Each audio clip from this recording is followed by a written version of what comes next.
पुणे महापालिकेच्या शिक्षण मंडळात मनसेच्या युवक आघाडीनं वेगळं आंदोलन केलं। शिक्षण मंडळीतील संगणकाची सत्यनारायण पूजा मनसेच्या कार्यकर्त्यांनी केली।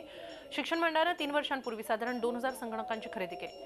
विद्यार्थ्यांना प्रशिक्षण देण्यासाठी हे संगणक खरेदी करण्यात आले, मात्र घेतल्यापासून म्हणजे 3 वर्षांपासून हे संगणक धूळ खात पडून आहेत। कारण या संगणकांवर प्रशिक्षण देण्यासाठी प्रशिक्षकांची नियुक्तीच करण्यात आलेली नाही। शिक्षण मंडळाच्या या कारभाराचा निषेध करण्यासाठी मनसेने हे आंदोलन केलं। धूळ खात पडलेल्या या संगणकांची बातमी काही दिवसांपूर्वी झी24 तासने प्रसिद्ध केली होती। त्यानंतर मनसेने हे आंदोलन केलं।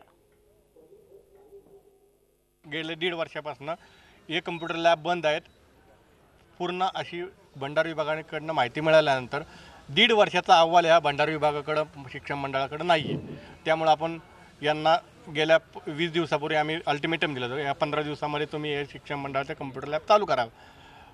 प्रशिक्षक नाही म्हणून प्रशिक्षकासाठी टेंडर देखील केलं आहे। या सत्यनारायण महाराजाला आम्ही एक साकडं केलं आहे की या शिक्षण मंडळाच्या शिक्षण प्रमुखांना, पुणे महानगरपालिकेच्या आयुक्तांना देव सद्बुद्धी देव की या आमच्या विद्यार्थ्यांकरता संगणक कक्ष चालू करा।